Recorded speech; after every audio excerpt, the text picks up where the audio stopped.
Mr. Austin Trout, thank you very much for returning to theboxingbar.com, and welcome, my man. Thanks for having me. Now, Austin, we're just days away from your big Showtime fight, which will be headlining you against Saul Canelo Alvarez. Are you starting to feel the pressure at the moment, or is this just another day for you in the office? It's another day in the office. This is the type of fight, this is the step that's necessary for me to take to become a pillar in the boxing game, which is one of my plans. And many people that didn't know who you were thought that in your last fight against Miguel Cotto that you shouldn't have even been in the same ring with a warrior like him. Add to that you shouldn't have fought him in New York City's Madison Square Garden where he was king. Did you feel a lot of boxing fan hatred or negativity the whole time to the build-up of that fight? Well, I've actually kind of got accustomed to the negativity from boxing fans. They try to write you off before you even give me a real chance, so my best thing to do before that is just ignore them. I don't let it get to me, not a bit. And what was the ring walk like that night, going to the ring against a guy like Miguel Cotto in New York City with all the Puerto Rican fans, of course, where, like I said, he's like a godlike figure over there? It was an awesome experience. Even if, they weren't cheering for me, they were jeering at me. Just to be in that arena with all the history that's been made and, to have a little page in the history books of my own. Nobody could have messed that experience up for me. And through most of that fight, you made it look easy. I mean, not letting him get off the way he wanted to or taking charge of the ring that night, and you were awarded the decision. Knowing that Floyd Mayweather had fought him earlier in that year, last year, that he had trouble. I mean, I think he even said something like it was probably his toughest fight, and you made it look easy that night. What does that do for you and your motivation? Well, it's definitely a confidence builder, but it's also... it shows me that I'm where I'm supposed to be. It not just proves to me, it proves to the boxing that I am a true force to be reckoned with. And it was just really a confirmation of the hard work and where I believe that I should be in the game anyway. Canelo was in attendance that night, there for that fight, thinking that Cotto was going to win that fight and that he was going to have a future fight with Cotto after he defeated you, supposedly. Do you think by ruining those plans and then also, like he's been, saying everywhere that he wants to avenge his brother Rigoberto's loss to you, do you think that will motivate him more and he will come a lot stronger in you guys' fight on Saturday night? It could be. I feel like I don't think the revenge necessarily is going to be something that he's been taking too serious. I think it's just, a good sell. Don't get me wrong, I'm sure he does want to revenge his brother's loss, but at the same time, it's taken 2 years for him to try to come and get that revenge. So I'm not buying the whole revenge thing. As far as the Cotto loss, it seems like to me he's already overlooking me and making his plans for Mayweather in September. So, hopefully he gets the hint and stops overlooking me. But whether it gives him an extra boost or not, what we've prepared for is the best Canelo that he could ever be. And we're fully prepared for anything that he's going to come and bring.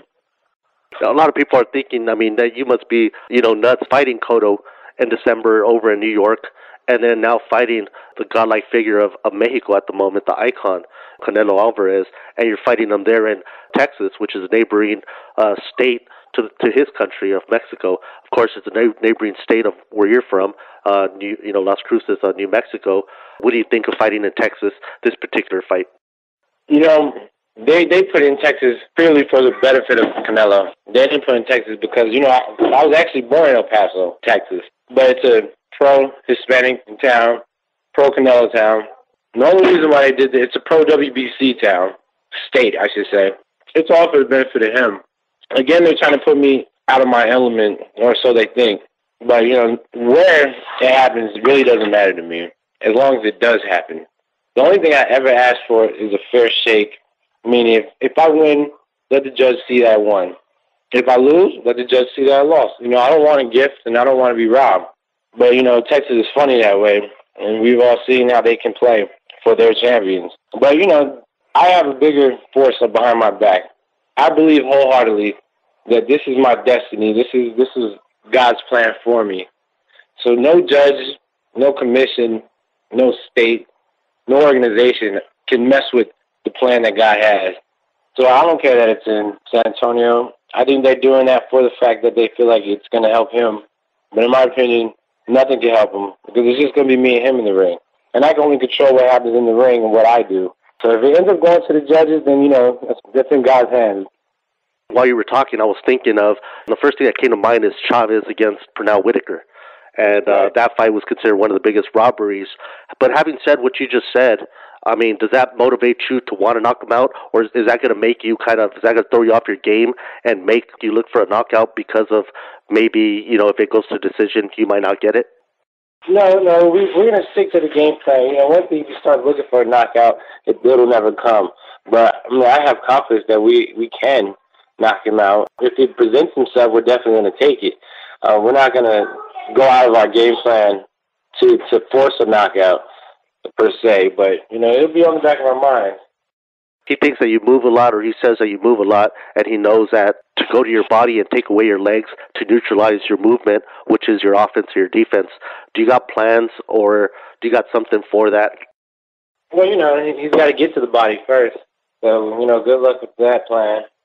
What does it mean to you having your trainer, Louis Burke? I've had him on here before in the past, and he's a great guy. He's a California Boxing Hall of Famer. What do you think of him personally and professionally? Personally, you know, I really like Louis. You know, we get along great. We have, you know, a weird kind of father-son type of relationship. You know, I don't want to disappoint Louis. I don't want to let Louis down. And he's been training fighters since he was probably like 16 years old. You know, he's a student of the game, a true, you know, he's also an ex-fighter, so he knows the mentality, the emotion that goes through, you know, losing weight, working hard. He's been robbed. You know, he's gone through it physically, mentally, and spiritually. So he brings a lot of things to the table and not just, you know, outside looking in. He's been inside looking outside as well. Same question. What do you think of Saul Canelo Alvarez professionally and personally? Personally, you know, I don't know the kid, but he seems like a nice, cool kid, you know, a humble champion, and I have nothing but the utmost respect for him. You know, he's done what he's supposed to do with the people that they put in front of him, and he's done it in good fashion. I think he brings a lot of things to the table. We are in no way taking him lightly. You know, he is an explosive, strong kid. And he also showed heart, you know, heart of a champion by putting his foot down and making him be known that he wants to fight Austin Trout. And what do you got to tell the fight fans for this coming weekend's big fight between you and Saul Canelo Alvarez? Tell the fans whatever they should expect. I expect nothing less than a great fight. You know, Canelo's a great fighter, and we expect him to bring his best. And, you know, we've been preparing very hard for this fight. This is a fight we've wanted. And, you know, if you have to question my heart, then you won't have no question come April 20th. We know Saul, like I said, he's got heart of a champion. He took on the Austin Trout Challenge when his people said no. And so you got two guys in there, undefeated, with everything on the line, with everything to lose and everything to gain. That's the formula for an explosive fight. And you have the heart, the will, and the skill of a great champion, Austin. Thank you very much for returning onto theboxingbar.com. I have a feeling that this weekend we will see, and we will, without a doubt, find out who's going to be the best at 154. Thank you very much for returning onto theboxingbar.com, and I hope to have you on again, hopefully after the fight, and let us know how it went. Thank you. Thanks, Austin.